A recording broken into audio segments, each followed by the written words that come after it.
And his brother-in-law had the same job in Switzerland and looked for him in Holland. So it was, they came maybe a little earlier, then mother and sister came.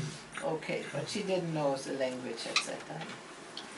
Okay, but please, questions at the end. I am very old, and if I don't go like this, I forget everything, as now at the moment. So what did I say? You just met Anna Frank. I met Anna Frank in the kindergarten. And you had three things. You could go to Palestine, America, yeah, or... that we are already over it. Okay. We are already in Holland. And right. now I wanted to say Mr. Frank, he was something very, very special. A very nice man. I don't know, did you go up the Masada? Not yet. Not yet. So he was over 80 already, and when he came to visit us, and he went up the Masada, and you go with a cable car, and the cable car broke down, and he had to walk the whole thing. And then my kids, and he said, oh no, if you were in Auschwitz, everything was nothing. And he really, everything was nothing, everything was wonderful, and he was very, very special. His second wife had 3 girls, and the pictures were with him, but he had no children and no nothing. It were her children, and so the pictures were with him. And no, he really was very, very nice, and my kids were crazy with him. Look, about Mrs. Frank, I cannot tell you so much. I didn't meet her anymore. You all read the diary, I hope. And you know he was the only one that survived. So I didn't see her anymore. I remember she was a very good housewife. That Anne and she had traveled together, this I didn't know. Maybe it was only at night, I don't know. But it is very long ago, and that I don't remember. And then there was her sister Margot, and she really was also very special. She also wrote a diary, but it was never found. And so we don't know about her too much. But she was very obedient, very good looking, and excellent at school, but Anna and me were not. And then we were together in kindergarten, in a Montessori school, and later 1 year in the Jewish school, when Hitler ordered all children to move to a Jewish school. Anna always wanted attention, and to get attention she could do something quite dangerous, but that she didn't know maybe. She could take out her shoulders out of the socket. And that can be very dangerous because you don't get it back always without a doctor. Okay, and then she would sit in front of the class, everybody would look at her, and that she would like it. And she also always would have a notebook with her. And in the breaks, she would try, when we all had to go out in the garden, to stay inside and to write and to write and to write. And if somebody would ask her, what are you writing? What was her answer? Not of your business. And so we don't know what she was writing. But she left us also little stories. In America, in libraries, you still can get the little book, Tales of the Secret Annex, but they were written much earlier.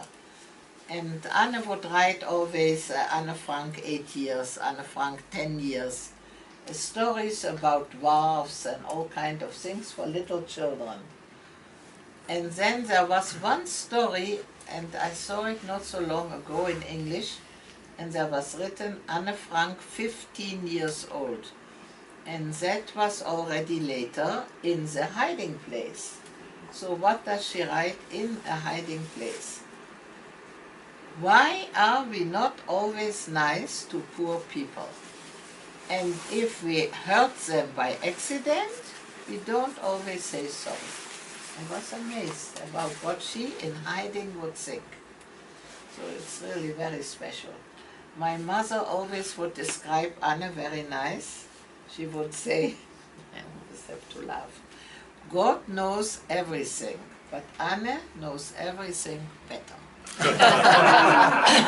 And that describes her quite good, I think. Look, we did everything together because we had now a religious home, so the Franks could eat with us, we couldn't eat with them. And all Jewish holidays were always in our home. Friday night, very often they would come.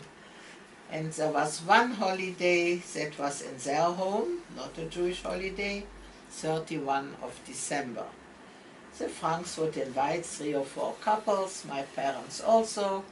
Anna and me were not in a Jewish school, so there was vacation.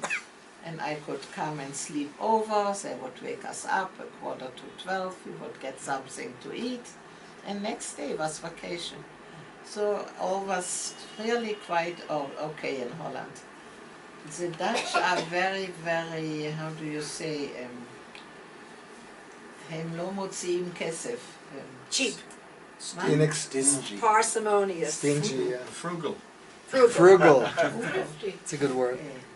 And so we had no money because my father only worked with refugees, and from refugees you are not taking so much. And so I never felt that we are not so good as the others. I never had trouble with that. And we had no trouble to be Jewish. And in Holland everything was quite okay. We had also a very nice, how do you say, headmistress. And when we later had to leave, she really was almost crying. She liked the children by their character and not by their religion. So everything was quite okay. But, okay, so now we come to 39. The German army occupies Poland. In Holland nothing changed. We read it in the newspaper and everything went on as usual. In Holland, the trouble started 10th of May 1940. At that day, the German army occupied Norway, Denmark, Holland, Belgium, Luxembourg and France. In France there was a 6-week war, in Holland 5 days only. The 3rd day the Germans bombed the 3rd big city, Rotterdam, the whole center. And they let the Dutch know tomorrow it is Amsterdam. And so they had to give in, and that was the end.